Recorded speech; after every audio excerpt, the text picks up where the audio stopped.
and welcome to Temporary Locals. I'm Jared. And I'm Megan. This week, Jared is taking us on a special road trip through the desert of California and Nevada. But before we get into that, for those who don't know, if you're new here, welcome in. We are a travel-loving couple who somehow always end up feeling like locals wherever we go. From small towns to some of the world's most iconic wonders, we share our stories, hidden gems, and occasional history or true crime that shape the places that we've actually been. So if you're into travel, storytelling, and a little bit of mystery, then you're in the right place. And we would love it if you would subscribe and join us for the ride. And as always, we appreciate any other methods of free support, such as a quick share, like, or a comment on the episode. And with that, let's get into the episode. All right. We have any current events that we want to talk about? The only thing that I see that's really been happening, and I've seen it a lot on social media, in the age that we live in, is there's a big uprising going on right now in Mexico. There's anti-government riots going on and everything, and I think it all stems from a few weeks ago. The mayor of Uruapan, Mexico, Carlos Manzo, was killed by the cartel during a celebration for Day of the Dead. So it was on November 1st. And that mayor in particular was very staunchly against the cartels and the power that they have in Mexico. And he spoke out against the cartels. And he was also very critical of the president of Mexico for not being harder on the cartels. And people have claimed that the president of Mexico is in the pocket of the cartels. And so he was assassinated for his stance, his anti-cartel stance. And the president of Mexico, whose name is Claudia Sheinbaum, she released a statement saying essentially that she would not target the cartels or not bring them to justice because it would be, I don't remember the exact word she's used, but inhumane, essentially. It'd be a human rights violation because for whatever reason. And I know that if anybody that's been kind of watching the news with our own things that have been happening here, our government's been targeting like drug trafficking ships along in the Atlantic coast and stuff. So it's not a good time to be the cartel or to be the government of Mexico. And so there's large scale anti-cartel and anti-government riots going on right now. And I think the people in Mexico are really fed up with the government and their stance on the cartel. And so it's looking pretty bad there right now. Mm. So I know like Mexico City is a big one where they're having large scale demonstrations and riots. And yeah, it looks pretty wild, man, just seeing all that happen live, people filming and stuff. And it's all over social media. So that's, I guess we'll see what happens in the coming weeks. But I think this might be a real turning point for the country because anybody that knows anything about the history of Mexico, the cartels have ran Mexico for a long time. And so I think the people are finally fed up and more people are kind of speaking out against that. So we'll see. Yeah, that's interesting because isn't it like the people trust the cartel, or at least used to trust the cartels? Like they would keep them safe, or it was kind of like... Maybe in certain situations, I think the cartel kind of has a hold over the country. And I think people are just tired of the politicians being in their pocket. They're tired of, even if the violence isn't targeted towards like civilians, just the fact that there's, rival cartel gang warfare happening in people's communities and shootings. And, it's just, I think people are affected by it. And, anybody that knows like kind of how it works down in Mexico, anybody that owns a business, any sort of legitimate business that makes any real money, like you have to pay the cartel. Like they have a hand in your business. Doesn't matter what it is. And so I think people are just tired of their own government not really protecting them. And so that's kind of where that stems from. I think that's just a lot of frustration happening right now. And I think the mayor being killed was kind of a turning point. I think people kind of took that as like a call to arms. Yeah. Wow. Yeah. Yeah, so we'll keep an eye on it. But with that, we'll be today's going to be a little bit different of an episode. So most of our episodes, as anybody knows who's been listening to our podcast knows that each episode we kind of cover a different destination, a different place that we've traveled to. But today I'm going to be talking about a road trip. And along this road trip are many different places that I visited. And the reason that this road trip is kind of infamous is because it's a famous road trip in that it is the road trip from LA to Vegas, as written about in the book Fear and Loathing in Las Vegas. There's also a movie made with Johnny Depp. So it's a pretty famous road trip. I mean, obviously, a lot of people travel that route. It's Highway 15. They travel it every day. But in particular, this road trip was kind of made famous from that book and that story. And it was one of those bucket list destination type things I always wanted to do, even before I really got interested in travel. And it's because I've always been a huge fan of Hunter S. Thompson, who wrote the book. And I actually have a painting of his in our bedroom hanging on the wall, which was done by a friend of mine many, many years ago. So I've always been a huge Hunter S. Thompson fan from way back in the day, and I've read all his books, but his most well-known would probably be Fear and Loathing in Las Vegas. And so it's something I always wanted to do. I always wanted to kind of retrace the footsteps of one of my literary heroes and, take that trip for myself and kind of experience it. Minus all the drugs. So that's something I set out to do. And I've actually done this trip twice, and I've done it both ways. I've done it. The first time I did it was actually during COVID, and I did it from Las Vegas, which is where I was at the time, to LA. And then the second time, a few years ago, a group of us drove from LA to Vegas. And both times, we stopped at some of the same places, but so it's going to kind of be a mixture of both those trips together. But for the sake of the story, I'm going to talk about actually doing the trip in reverse. So I'm going to be talking about from Vegas to LA, on Highway 15.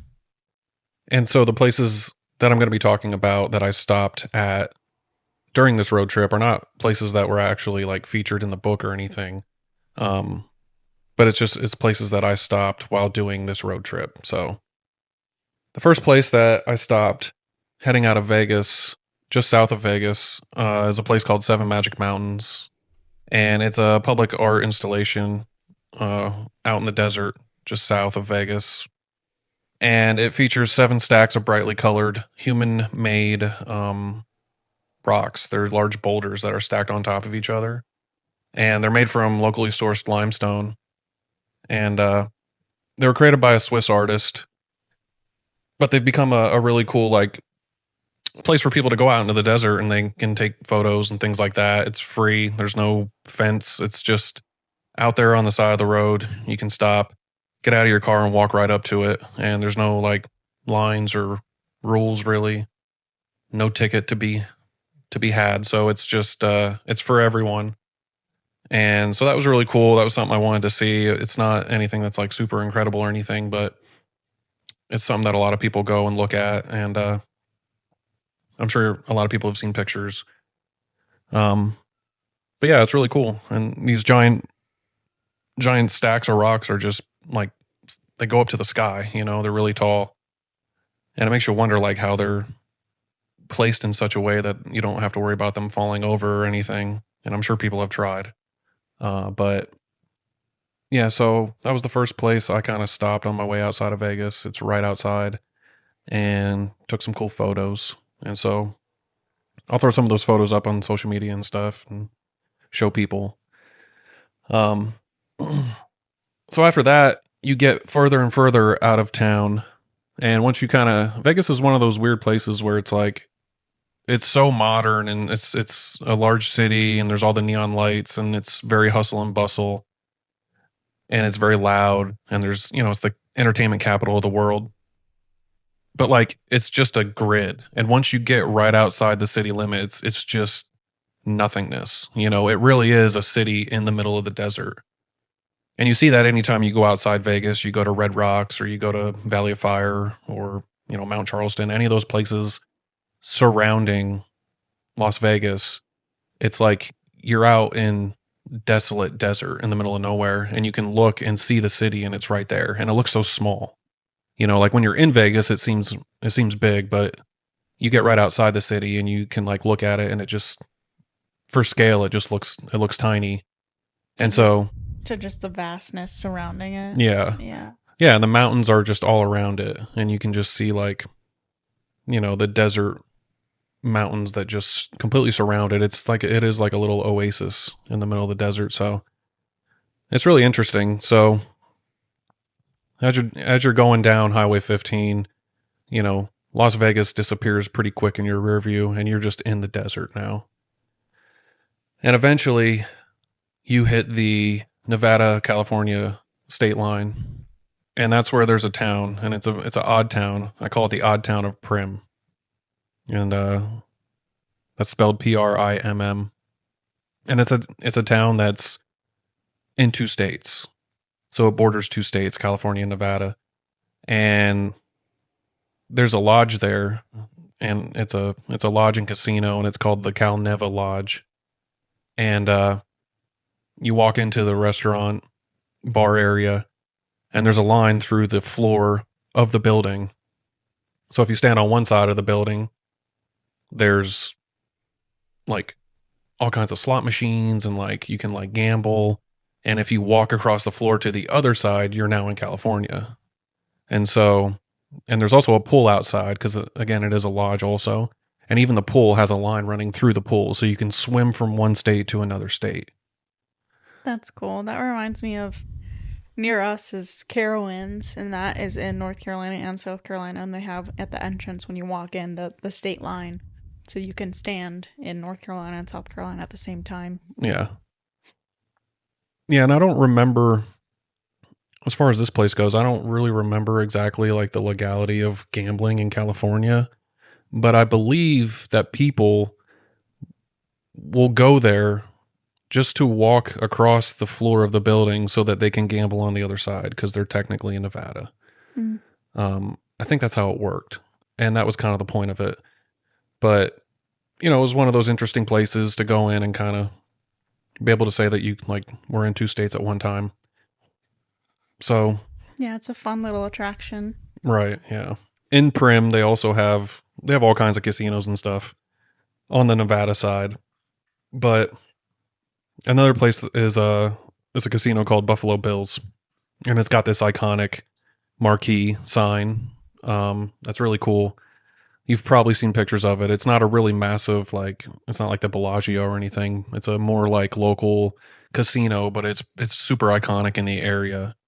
And so inside there, they have a whole like all kinds of like art pieces and like different like historical installations and stuff. And one of the things that they have is the actual vehicle that was Bonnie and Clyde's vehicle when they were killed by the feds. And so I got a picture standing next to the Bonnie and Clyde vehicle, and there's just bullet holes all in it and everything. Wow. Yeah. So really interesting place. There's places to eat there. But yeah, I guess the real draw and like the whole point of Primm is like it's right on the border, and the Cal Neva Lodge is kind of the focal point of that. And so yeah, really interesting. Did you stay there at the lodge, or did you just kind of stop in? No, just stopped in. Yeah.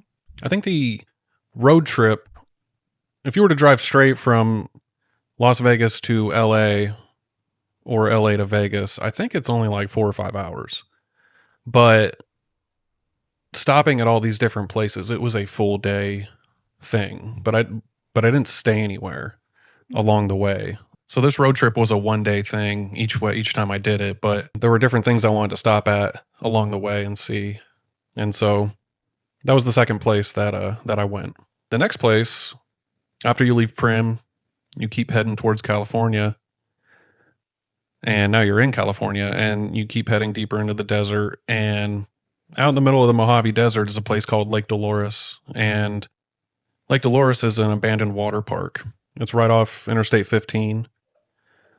It's near the community of Newberry Springs in California.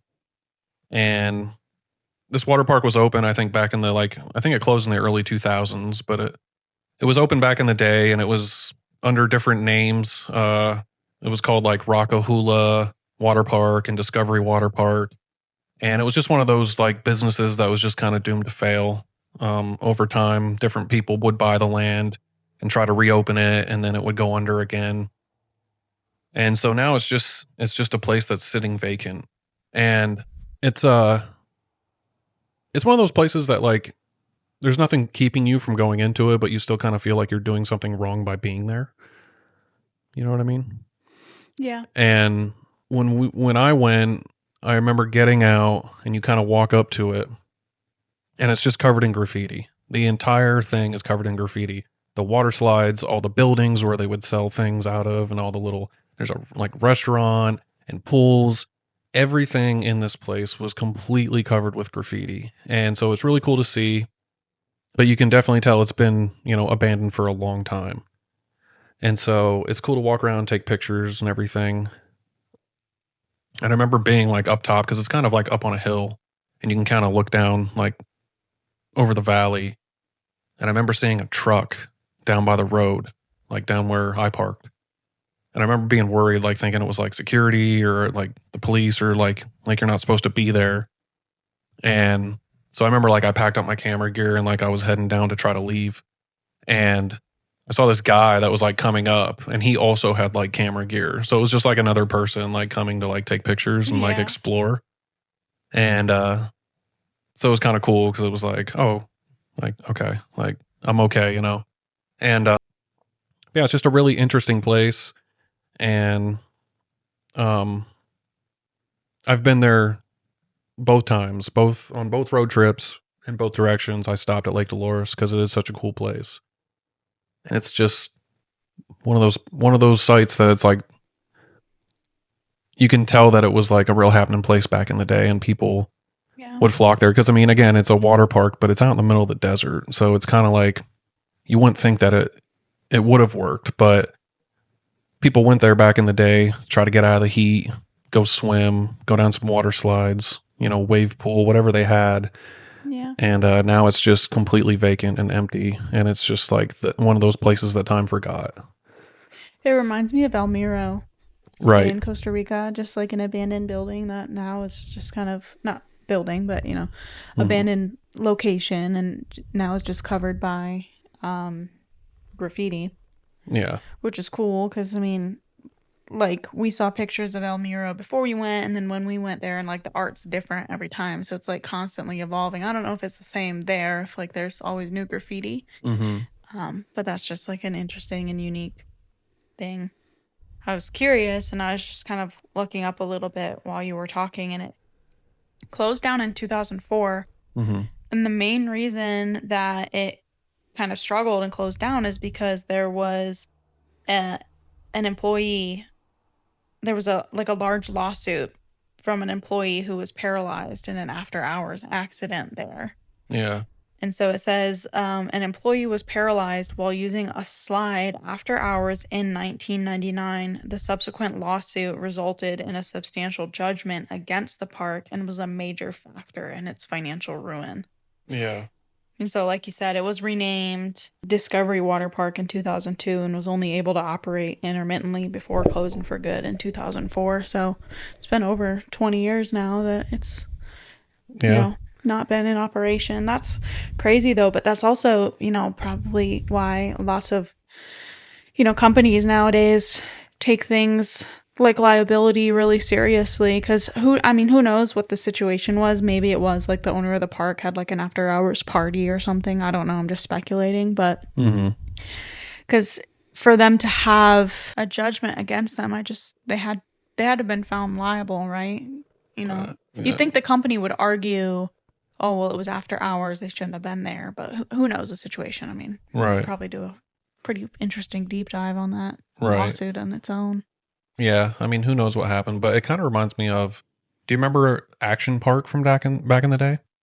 So there was a amusement park called Action Park, and there's a documentary about it. There was also a movie made with Johnny Knoxville from Jackass. I believe the movie was called Action Park, but there's a documentary that came out after that movie. And Action Park was a place that was like, there was no rules. and all the rides were like super dangerous, and there wasn't a lot of like safety equipment or like safety, stuff to ensure people's like safety, overall safety. And so like people were constantly getting hurt at this park. There was constant lawsuits. They had I think their like famous ride was like a water slide that did a full loop, and people would like get hurt on that. People have been killed. Like it was wild. And so that place obviously inevitably shut down. And a place like that would never be open today. I believe this was back in like the 70s and 80s, but it's just it's such a crazy thing that like back then things like that, we didn't have the kind of like regulations and stuff that we do today. Yeah, well, I mean, most like safety, like OSHA rules and like safety rules like that, they say are written in blood because somebody had to either die or get seriously injured for them to make that rule. Right. Yeah. Looking up Action Park, it's says it's a closed amusement park, amusement and water park in New Jersey, known for its legendary safety issues and the 2020 documentary film called Class Action Park. Mm-hmm. It operated from 1978 until 2016. And it basically just does the same thing that you just said, that it was that HBO Max documentary explored its infamous attractions and nickname culture, where it was also called Traction Park or Accident Park. Yeah. I feel like without reading it, I believe that like a famous politician or like some bigwig lawmaker, his son was killed there. And that's kind of what like sealed the deal for the fate of the park. I think you're right if I'm thinking of the same, because I've heard. Was he like decapitated or something? Yeah, I think it was the Mile Higher podcast covered that story. Yeah, was that Action Park? I think it was. I think so. But yeah, because I remember hearing that story, and I have watched the documentary, but it's been a number of years now. But yeah, it's just stuff like that kind of. It reminds me of Lake Dolores because I mean, I don't know what their safety regulations and stuff were if it was an unsafe place, but it's very out of place because it's a water park in the desert. It makes you wonder how they had all the water there to have the park. But yeah, it's a cool place to stop if you're into like exploring abandoned places and things. The like vibe of the place, the landscape's obviously beautiful. You're out in the middle of the desert, and there's just a water park, an empty water park, and so it's a big place for people to go and do graffiti, like we mentioned, and yeah, and kind of like how you mentioned El Miro, like the graffiti on El Miro and how it changes over time. That's something that I like noticed before I visited El Miro and after, is because there's like certain sections of El Miro that are like have like big pieces on them, like big murals and stuff. And I noticed that like if I look at before pictures of El Miro from when we were there, it's different. Yeah. And if you look at it, if you like look at somebody's photos who's been there like since we've been there, like you can see like little differences too. Yeah. Like there's a large sloth mural, and I think just a few months before we were there, maybe a year before we were there, that sloth wasn't there. It was something different. Yeah. So people come in and they like will change it, and they'll spray paint over other people's artwork and stuff. And so I'm sure that that's the same case with Lake Dolores. It's just, but you see that kind of stuff around like the Vegas area, LA obviously too, but there's like these groups of people that go out and do like they're called taggers, and they do spray paint artwork, and they'll have like their own little either logos or like signatures, and you'll see it in different places. And there was one group that was pointed out to me by a local there, and I forget the name of the group, but if you're in like any desert area out like right outside Vegas, you'll see their artwork because they always have like the same logo. And so it's kind of a big thing out there, and the West Coast is really big for that kind of stuff. So yeah, so that was Lake Dolores. Yeah, that sounds really cool. Were any of the slides like, could you slide down them? Obviously there's no water, but I remember thinking to myself, I remember thinking to myself, man, we should have brought a skateboard. Yeah. Because it's like, empty pools and stuff are big with, skaters and stuff. And it's just nothing but like empty pools and concrete slides and stuff because it's all concrete. And Right. so I was like, man, it would have been cool to should have brought a skateboard. So I'm sure people skate there too. But yeah, I don't really know what's been done with it or if anything's been done with it in the years since I've been there. But, last time I was there just a couple years ago, it looked pretty much the same. Like I said, some of the artwork might have been a little different, but yeah, I mean, there's been talks of people buying it for years because it is kind of a cool spot. But again, I don't think a water park in the middle of the Mojave Desert was a great idea. So that was that. Yeah. So keep going on our road trip here. You get further into California, and eventually you come to a site that I went to. And this site is famous because, first of all, the name and also the history behind it. And there's a road sign that has the letters ZZYZX on the sign. And for a long time, I thought it was just pronounced ZZYZX Road. But I've been told by other people that it's actually pronounced Zizax. Oh. Yeah, that's how you actually say it. It's must be an inside joke. Like I never would have, yeah, that's deduced that. Because I guess it is a word, and it's the last word in the English language. What? That's what I was told. But Zizax is famous, and it was named so by a man named Curtis Springer. And if you're wondering who Curtis Springer was, well, there's a lot of information about him online. Most of it not good. But Curtis Springer was he was essentially a snake oil salesman. He was a con man. He claimed to be a doctor, and he claimed to be a shaman of the time. And in the 1940s, he went out into the desert it's an old indigenous Native American site that had hot springs. And so he went out and built himself his own little compound, a community. And he was the leader of a cult there. And he called it the Zizax Spa. And it was a hot springs spa that was ran by him for like 3 decades. For like 30 years, he ran this place. And people would come from all over the world to visit because he claimed to, he could heal things like cancer and heart disease and, all these ailments that people had. And he claimed to have, special powers. And like all cult leaders, he was very like full of himself. But, all these things were obviously untrue. And it was found afterwards that he was actually lying to people and that the hot springs he claimed to have there at his site, he was actually heating the water with boilers like under the ground. Oh my gosh. And so they weren't real hot springs anyway. And so any healing people were going to get, they weren't getting anyway. So he was a con man and but he was a radio personality, and that's kind of how he got his fame and fortune was from the radio.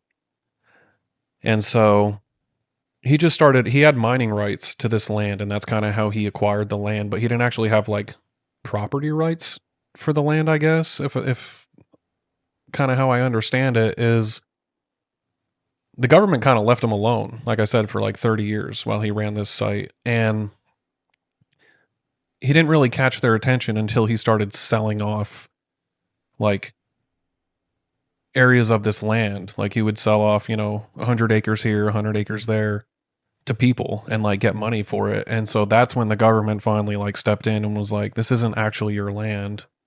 And they kicked him off. He actually did prison time. So it's a really kind of eerie place in that way. Yeah, so it's the site of a famous cult in the area.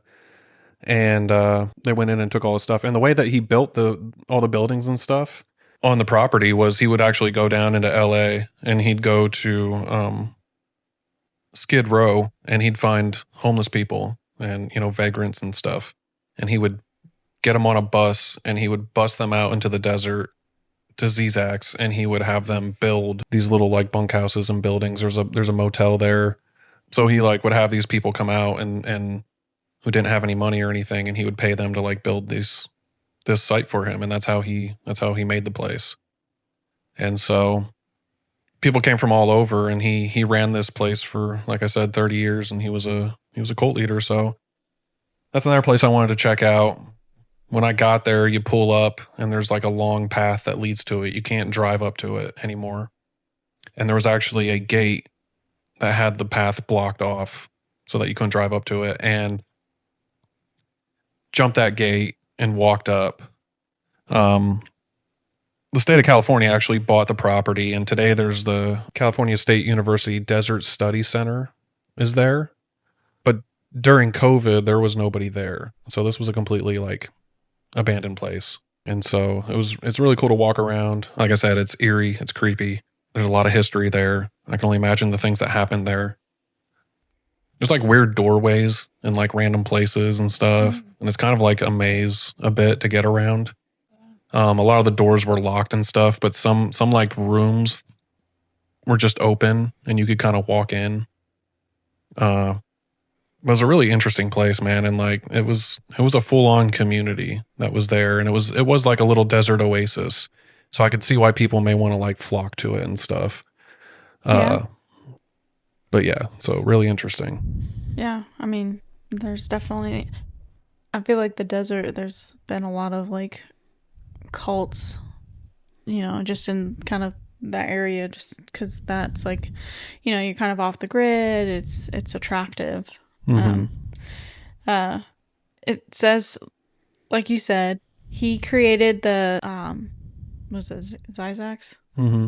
The Zyzax Mineral Springs and Health Spa to be the quote last word in health and the last word in the English language, like you said. And it just reminds me of like all the businesses will do the opposite, and they'll like name their business that starts with an A, or like like AAA, ABC, or whatever, so that it happens first in the phone book or whatever. Yeah. It's like an old, I guess, tactic to try to get more business of like, hey, if I'm first in the phone book, people will call me first or whatever. So if I'm last, then I'm on the other end of the extreme. And you want to be first or last. Yeah. Like typically back in the day in the phone book, the first thing in the phone book would be Alcoholics Anonymous.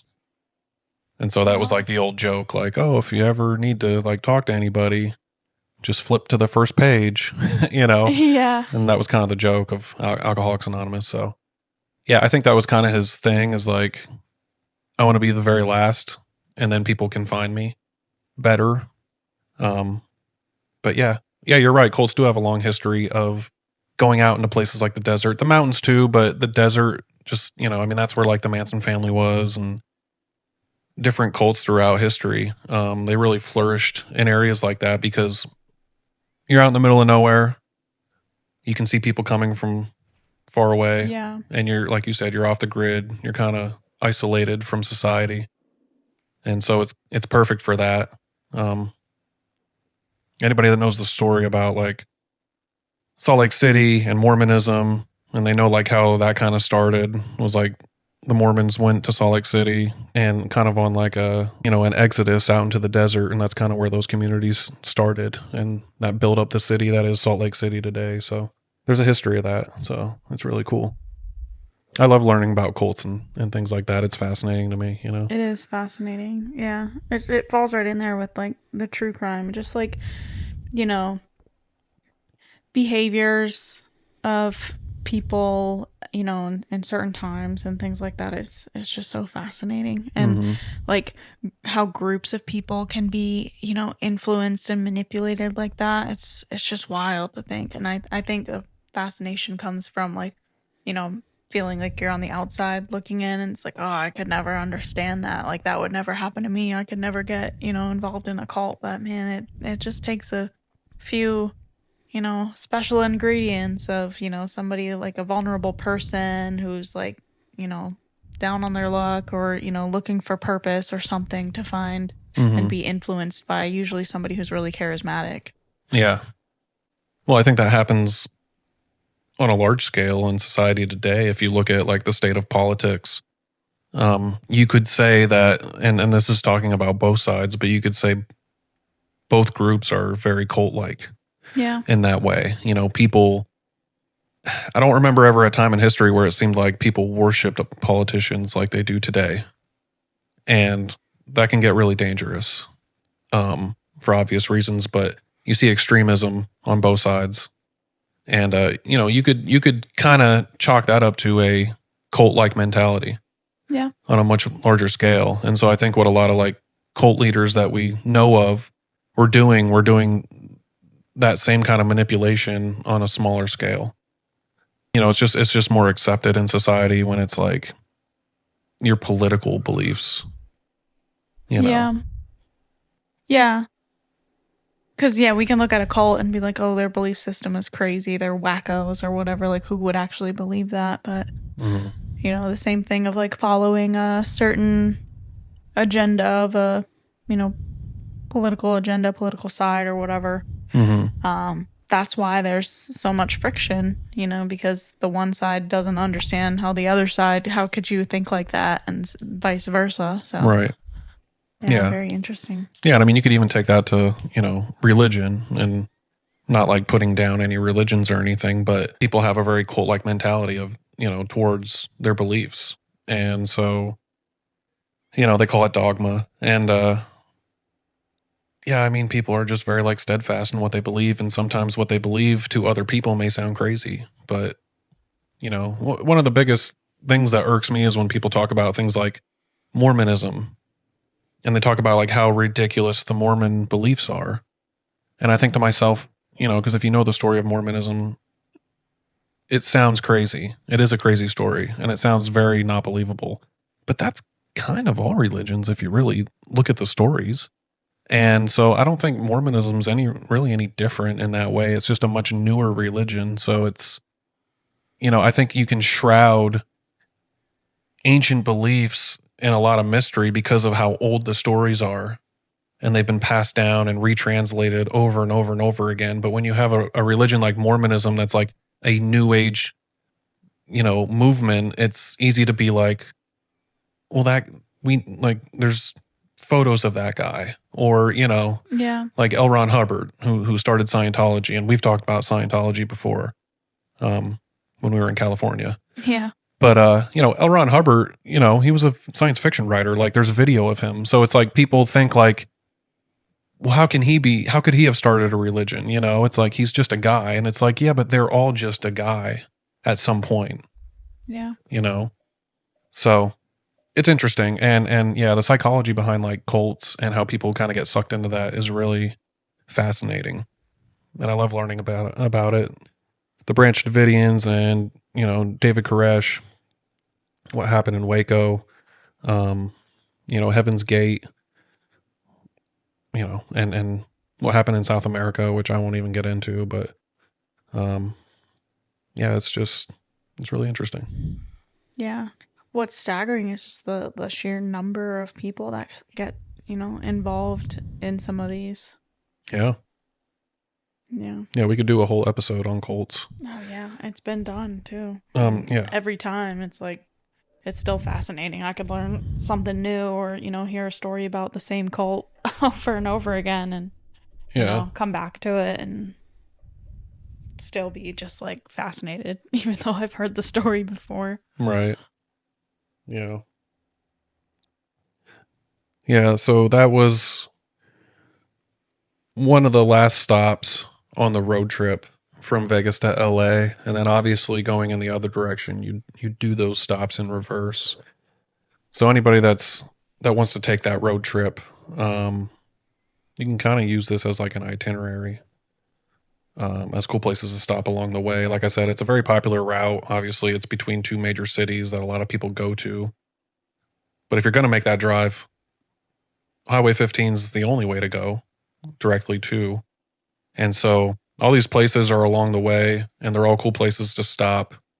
Another place I wanted to talk about, which isn't actually on this road trip, it's not on Highway 15, it's north of Vegas, but it's also a place I went that was really interesting, was the Extraterrestrial Highway. So it's out in the vicinity of Area 51. And it's a famous highway, another famous highway, and because it's known for UFO activity, and it's called the Extraterrestrial Highway, there's a really cool, like, iconic sign that says it.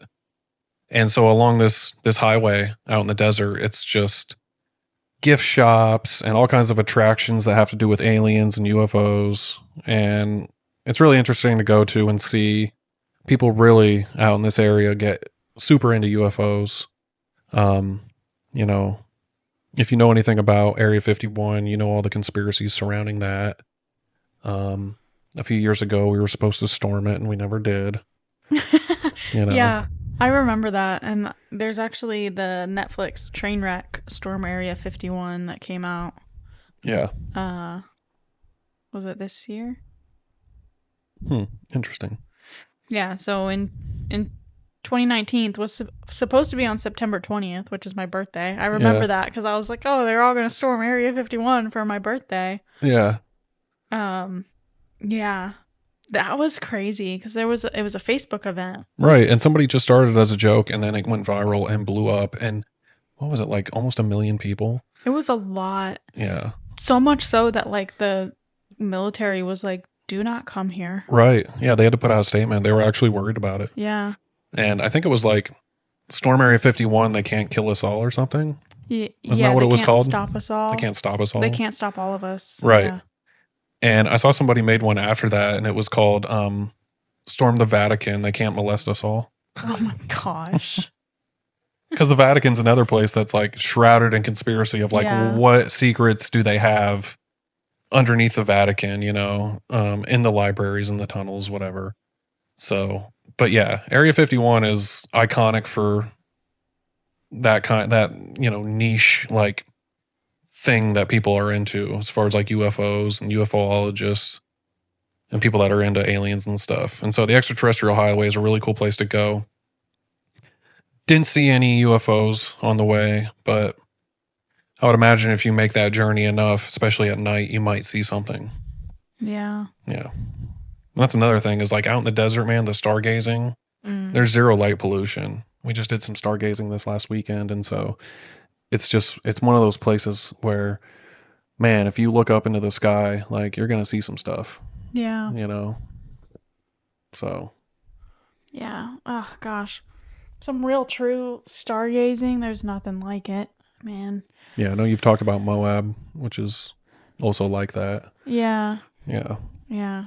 It's like meditating, you know? You just look up and just kind of relax, and your eyes just start drifting around to the stars, and you'll see satellites, or like we saw a crazy shooting star or a meteor or something. It was something, yeah.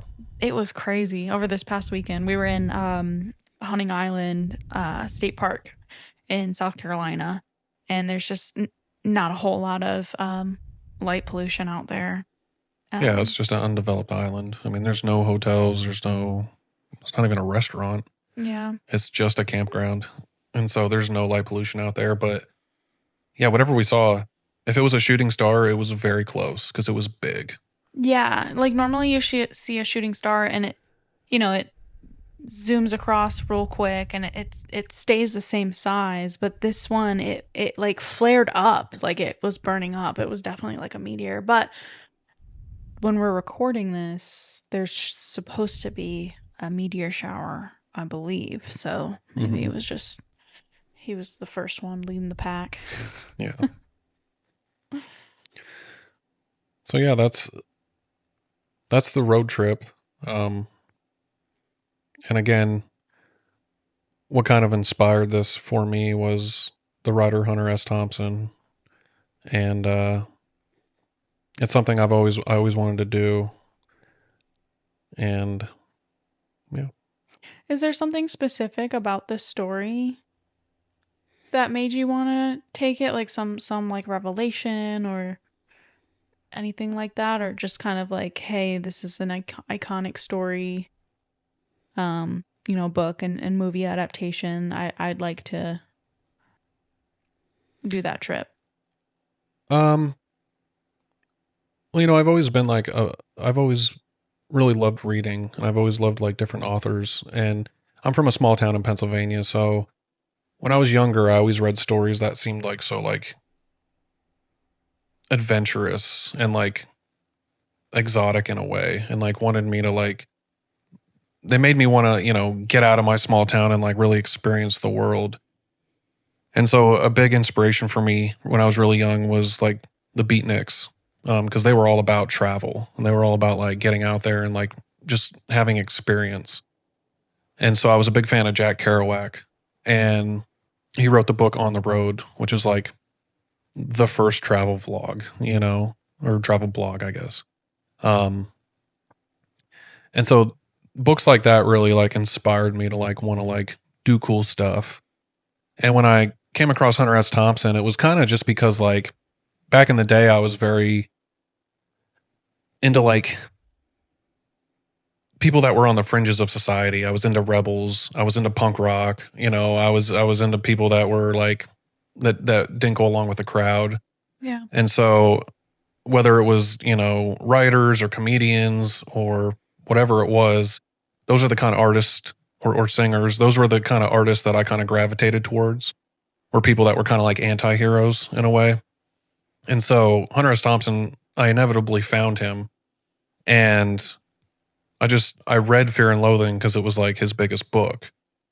And I read the book first when I was pretty young, and his writing is just, I mean, he's obviously a very well-known writer, but I think a lot of the sensational things are what people pick up on about him, because there's a lot of really wild stories about him. But if you actually sit down and you read his books and you read like what he wrote, he was like, his writing's like super, super good. Like his stories are just really, really amazing. And I really fell in love with like his writing style. And sometimes it's kind of hard to read because it's very like scatterbrained, and you have to kind of be in the right headspace for it. Like you don't just sit down and like casually read like a Hunter S. Thompson book, if that makes sense. It's like, I don't know. I just really loved his writing. And it was after I read that book that I saw Where the Buffalo Roam, which is a movie that he was portrayed by Bill Murray in. And I was like, okay. And I watched that. But the first time I actually watched the movie Fear and Loathing in Las Vegas, oddly enough, was in rehab. And it was, which is seems crazy, but one of the movies that they had that you could watch in rehab was, they had a whole bunch of movies, but one of them was Fear and Loathing in Las Vegas. And I remember being like, oh, I'm a big fan of this book. And I watched the movie. And the movie, a lot of people don't like film adaptations of books, but I thought that movie was really well done. And yeah, I just like, I don't know, there's just something about like that story of driving through the desert and just like being out there and just like having these experiences and just like, I don't know, just like adventure and stuff. It just always like resonated with me in that way, coming from a small town and never really thinking that I'd have the chance to do something like that. So when I started traveling and I started actually having like experiences like that, I found myself in Vegas, and I went to Vegas a number of times. And I remember just being like, that's something I want to do, is I want to make that same road trip, because it was from one of my favorite books. Yeah. So yeah, that's kind of where that came from. And again, like nothing that I actually did on this road trip is what was done in the book. The book's more about like their journey from LA to Vegas and like what ensued in that journey. And it centers a lot around like drugs and stuff like that. But I just wanted to be out and be traveling on the same road that one of my literary heroes was on. Because his writing in that book at least is a like true account of his experiences, but it's also like fantastical in a way. That's what gonzo journalism is. Yeah. Is it like blurs the line between fiction and reality. Yeah. So when you were like doing this road trip, were you just having a lot of like reflection times of like kind of remembering scenes in the book or anything like that? Or was it maybe not as Yeah, because we went over the road trip, in an hour episode, but it's hours right. and hours that you're just on the highway in the desert and there's nothing for miles and miles and miles. it's one of those things where like you need to make sure you have gas because you're not going to see another gas station for a long time. And so again, it's kind of interesting because LA and Vegas are both such like major cities that are very largely populated. A lot of people travel to them, but in between those two cities is nothing essentially. And so yeah, it was just it's interesting being going down the highway and being on that same road trip and just thinking to myself like, I'm essentially walking in the shoes of Hunter S. Thompson because he did this same road trip. Yeah. And obviously a lot of people have, but like it's he made that specific route like iconic in that way. And I mean they also obviously went that way in like the Hangover movie when they went from LA to Vegas and things like that. But yeah, Fear and Loathing was like an inspiration for me in that way and made me want to get out there and do that same road trip. What a cool goal. Yeah. Yeah. I like that. It's just when we talk about travel and like places that we want to go, it's just interesting to think about, the motivations for going. Sometimes it's like, oh, this is an iconic place. It's a world wonder or whatever. I want to go visit it. But sometimes there's like a really niche specific thing that you're looking to get out of it, and it's not always the, I guess, destination or hidden gem or Right. whatever. Yeah. Yeah, because I'm sure other people have done this road trip because they were also a fan of the story. So they did the Fear and Loathing road trip, but they probably just drove from LA to Vegas. And so all these places that I stopped along the way were some of them I kind of researched and knew ahead of time, but a lot of them were just places that like locals told me about, like, oh, you should stop here. Like Lake Dolores. I had never even heard of that. And I don't even think it was around when Hunter S. Thompson took that trip in the late 70s. So I don't even, that wasn't even a place he would have stopped, but it's just somewhere that like I was told about. And so, when locals tell you about places like that, a place that you need to check out, then, it's good to like take that advice. And so I'm glad I did because it's one of the coolest places I was out there at least. And I know we've done an episode on California and Southern California and our adventures there. And we're going to do an episode on Vegas. And all the different things that I've done in Vegas, but this is specifically about the area in between those because I think it deserved its own episode because there was a lot of cool stuff I did on the way, and again, it's iconic and it's like it's special to me in that way, Yeah. So Well, and what you were saying about, listening to the locals and checking it out, like that's the whole spirit of this podcast is, immersing yourself in whatever local culture is and engaging with people and learning from them from these places that we visit. mm-hmm. So, Yeah, and it's like, we've talked before about, itineraries versus just winging it. And, a lot of times some of the best experiences come from just winging it or like, talking to somebody local in the area, and learning about something that you otherwise maybe wouldn't have, right. Yeah. And like I said, a lot of the places that I stopped were, not super well known or kind of niche places. I mean, you can find pictures of Lake Dolores online. People go there, obviously. There's a lot of graffiti there, like I said, but majority of people that take that trip on that highway are driving right past that and don't even know it's there. Yeah. Or are driving by Zizak's Road and they may see the sign and think it's interesting or whatever, but they never took the time to actually stop, walk up there, explore it, or know the history behind what it means. Yeah.